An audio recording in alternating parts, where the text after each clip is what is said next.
freedom alone won't get you where you need to go. Find out why on today's episode of the Freedom Club Podcast.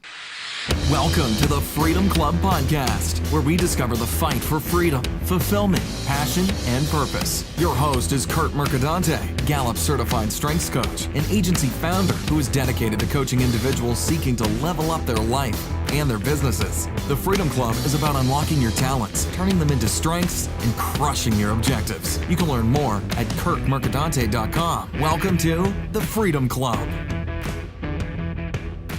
And happy Monday, everybody. I hope your week has gotten off on an incredibly awesome foot.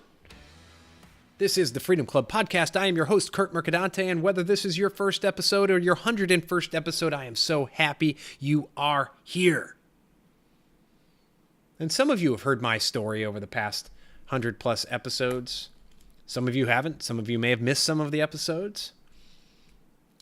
But, you know, I had a journey. I've created profitable businesses. I created freedom in my life. But even after I created some freedom in my life, I lacked something. I lacked something very basic.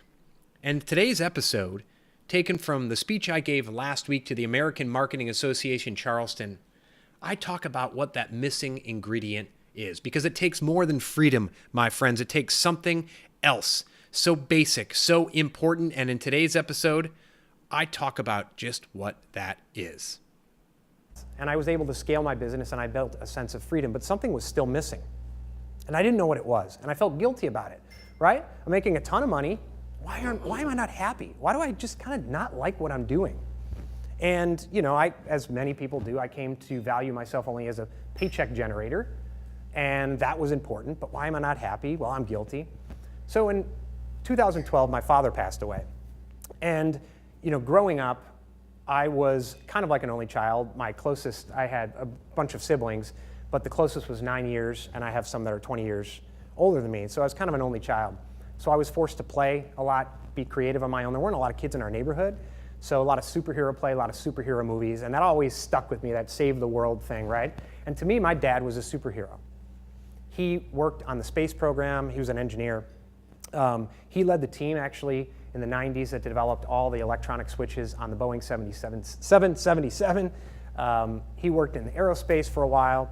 And so what really slapped me in the face, obviously him passing away, but we're sitting at his wake, and there were grown men, 80-year-old men, who were just in tears talking about my father. Not one person mentioned a damn thing he ever did at work, ever. It was about being a father, being a husband. It was about the work he did volunteering at our church, reading audio books for the blind. And I sat there and I thought, what the hell am I doing? I still didn't know where I was going, but it started that journey to try and match. I had built freedom, but I didn't have fulfillment, and I needed to match that with it.